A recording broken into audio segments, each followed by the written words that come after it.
एक छोटे से गांव में एक 55 साल की बूढ़ी औरत रहती थी। बूढ़ी औरत अपने घर पर अकेली रहती थी। उसका पति कई साल पहले गुजर चुका था और उसकी कोई संतान भी नहीं थी। उसके पति के मरने से पहले उसके पति ने उसके लिए एक जमीन खरीदी थी जिसमें किला का बगीचा था, जिससे वो अपना गुजारा करती थी। एक दिन गांव में शहर की ओर से एक पोस्ट गाड़ी गांव की ओर आती है। पोस्ट वैन गांव के अंदर होते हुए उस बुढ़िया के घर के बाहर पहुंच जाती है। पोस्ट गाड़ी बुढ़िया के घर के बाहर एक बड़ा बॉक्स छोड़कर चली जाती है। तभी बुढ़िया गांव की ओर से आते ही सीधे उसे बॉक्स के पास आ जाती है। बुढ़िया उस बॉक्स के पास आकर उसे बॉक्स को खोल देती है और उसमें से कुछ बीज निकलते हैं। उन्हें लेकर वो अपने घर में चली जाती है। फिर वो उन बीजों को लेकर अपने खेत की ओर चली जाती है। बुढ़िया अपने खेत पर जाकर उन बीजों को बोकर खेत में से पक्षियों को भागती है और ऐसे ही कुछ दिन भी जाते हैं। फिर वो कुछ दिनों बाद फिर अपने खेत की ओर निकल पड़ती है। बुढ़िया अपने खेत पर जाकर देखते हैं तो उसकी फसल बहुत ही अच्छी पक्की हुई थी, जिससे बुढ़िया माही मन बहुत खुश हो रही थी और बुढ़िया ऐसे ही अपना गुजारा करती थी। एक छोटे से गांव में एक हरिया नाम का व्यापारी रहता था। हरिया के एक जनरल स्टोर, किराना और अन्य सामग्री बेचने की एक दुकान थी। साथ ही हरिया के एक केले का बगीचा भी था। हरिया के साथ उसकी एक बेटी चंचल और हरिया की पत्नी सीमा भी रहती है।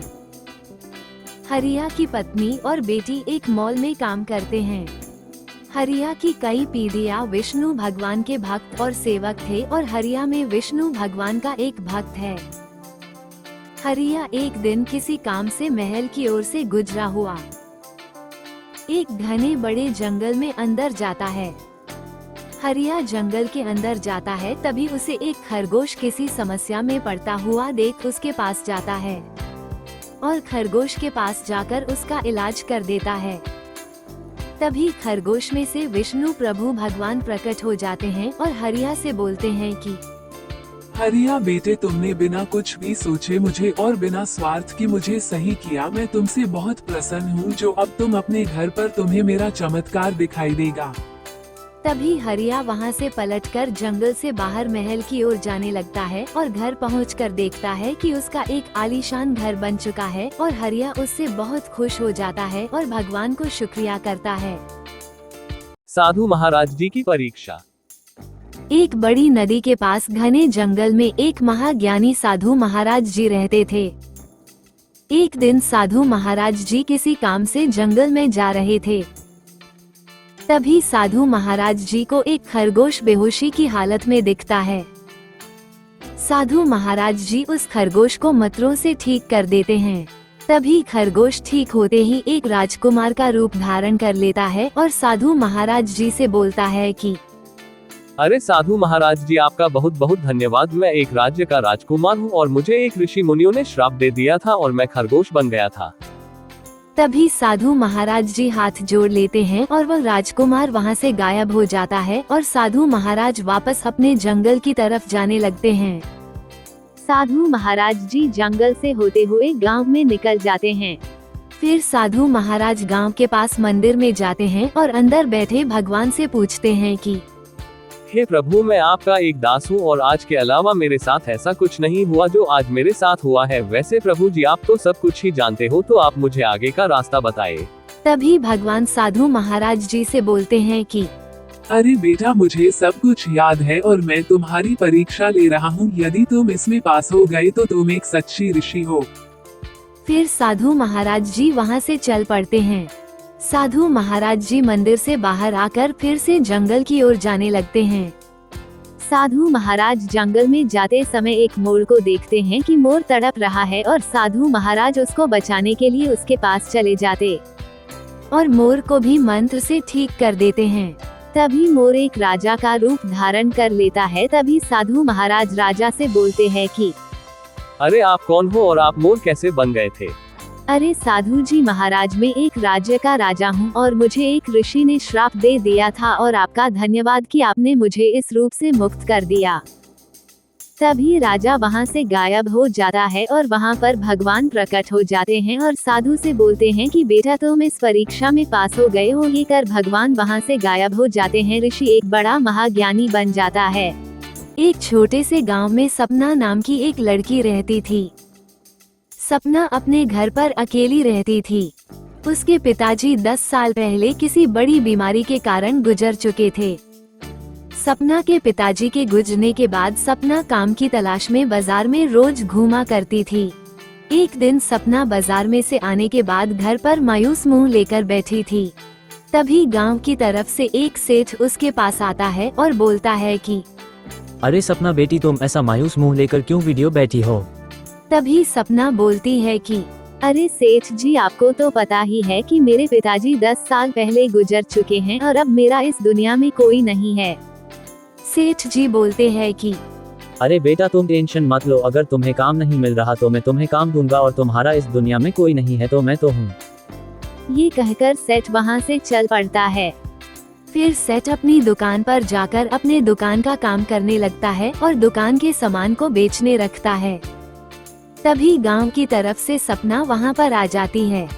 तभी सपना सेठ से बोलता है कि सेठ जी, मैं दुकान पर आ गई हूँ और आप मुझे बता दीजिए कि क्या काम करना है। सेठ बोलता है कि अरे सपना बेटी, तुम आ गई हो तो तुम एक काम करोगे, तुम लोगों को आवाज दो और मैं अंदर बैठता हूँ। फिर सपना भी बाहर आवाज लगने लगती है। लोग दुकान पर आते हैं और खरीदारी करके फिर चले जाते हैं। ऐसे ही कई दिन बीतते गए और एक दिन दुकान पर एक अनजान आदमी आता है और सपना से बोलता है कि अरे तुम जो भी हो, मुझे तुम्हारा नाम तो याद नहीं, लेकिन तुम बहुत दिनों से इस दुकान पर काम कर रही हो और बहुत मेहनत कर रही हो और तुम मुझे बहुत पसंद हो।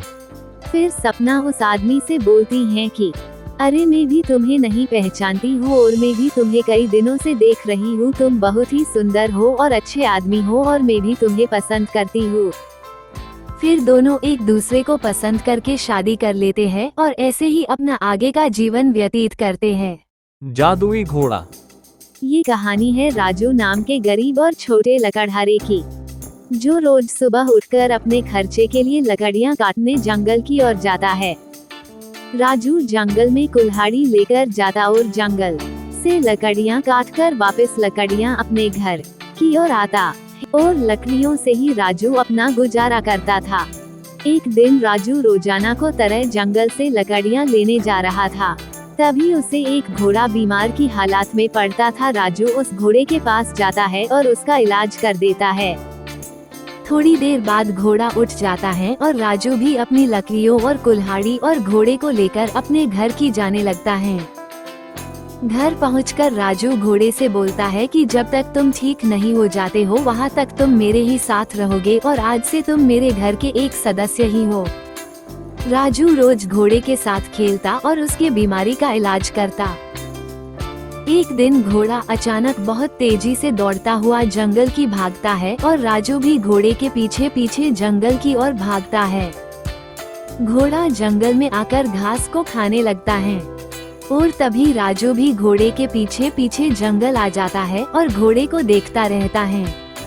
राजू घोड़े को देखते ही देखते घोड़ा जादुई घोड़े में बदल जाता है और घोड़े के पंख भी निकल जाते हैं। तभी घोड़ा राजू से बोलता है कि राजू, मैं एक जादुई घोड़ा हूँ और मैं जानता हूँ कि तुम एक ईमानदार लकड़हारा हो, इसलिए मैं तुम्हारे लिए यहाँ आया था और अब मैं जा रहा हूँ और जब तुम घर जाओगे तब तुम्हारा भाग्य बदल जाएगा। तभी घोड़ा वहाँ से आसमान की ओर उड़ जाता है और राजू भी वहाँ से अपने घर की ओर निकल जाता है। राजू पास के एक गांव से गुजरता हुआ घोड़े के जाने का दुख जताता हुआ घर की ओर आता है। राजू घर पहुंचकर अपने घर को देखता है तो झोपड़ी की जगह एक आलीशान घर आ जाता है और राजू खुश हो जाता है, अपना काम भी जारी ही रखता है। ये कहानी है एक रक्षा नाम की भोली चुड़ैल की।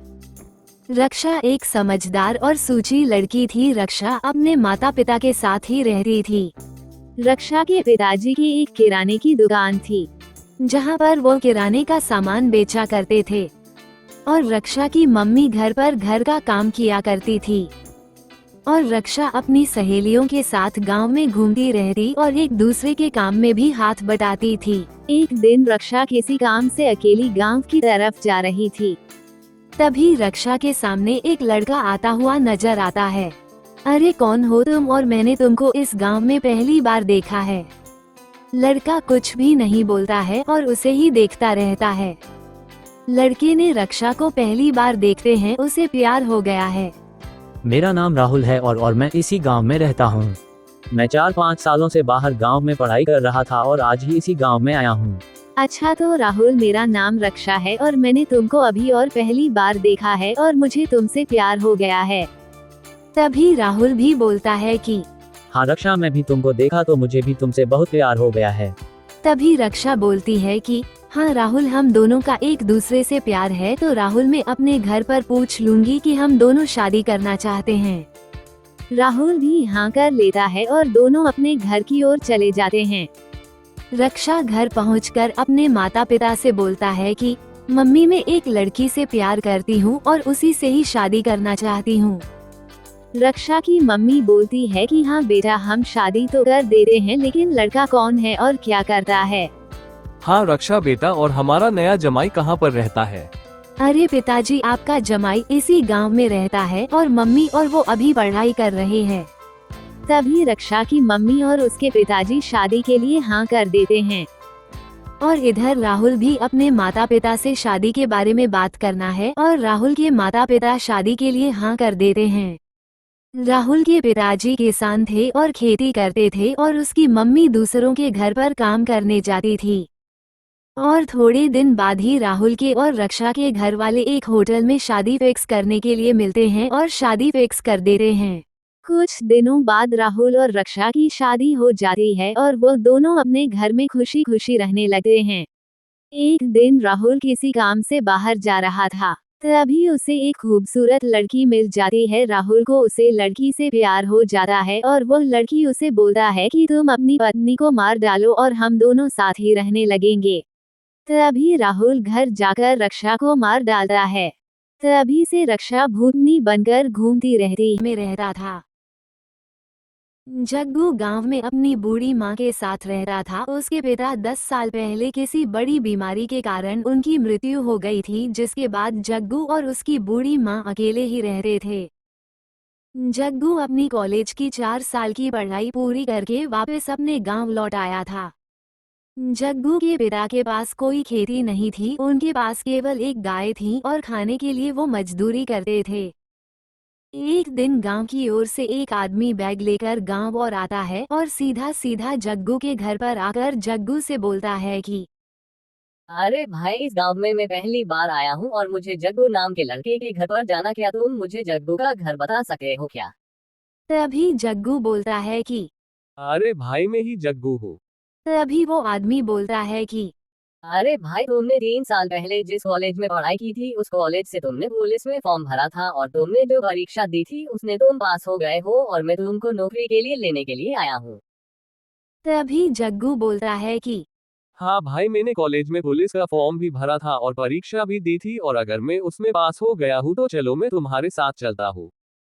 फिर जग्गू और वो आदमी गांव से होकर शहर की ओर जाने लगते हैं और जग्गू कई दिनों बाद फिर पुलिस की वर्दी पहनकर गांव की ओर आता है और अपने घर पहुंचकर अपनी बूढ़ी माँ से बोलता है कि माँ, मैं आपका बेटा जग्गू, माँ मैं पुलिस वाला बन गया हूँ और अब हमें मजदूरी नहीं करनी पड़ेगी माँ। तभी जग्गू की माँ बोलती है कि हाँ बेटा जग्गू, तू अब पुलिस वाला बन गया है और अब तुझे शहर ही रहना होगा और अपनी ड्यूटी निभानी पड़ेगी। और जग्गू वहाँ से चल शहर की ओर चल पड़ता है। एक दिन जग्गू की ड्यूटी उसी के गांव में होती है और शहर की ओर से एक आदमी आता है। तभी जग्गू उसे रोकता है और बोलता है कि अरे भाई, किधर से आ रहे हो और किधर जाओगे, और जल्दी से पैसे निकल लो, तुम कोई गलत काम करके आ रहे हो। तभी वो आदमी बिना कुछ बोले वहाँ से चल पड़ता है और जग्गू के माँ के पास जाके उसकी माँ से बोल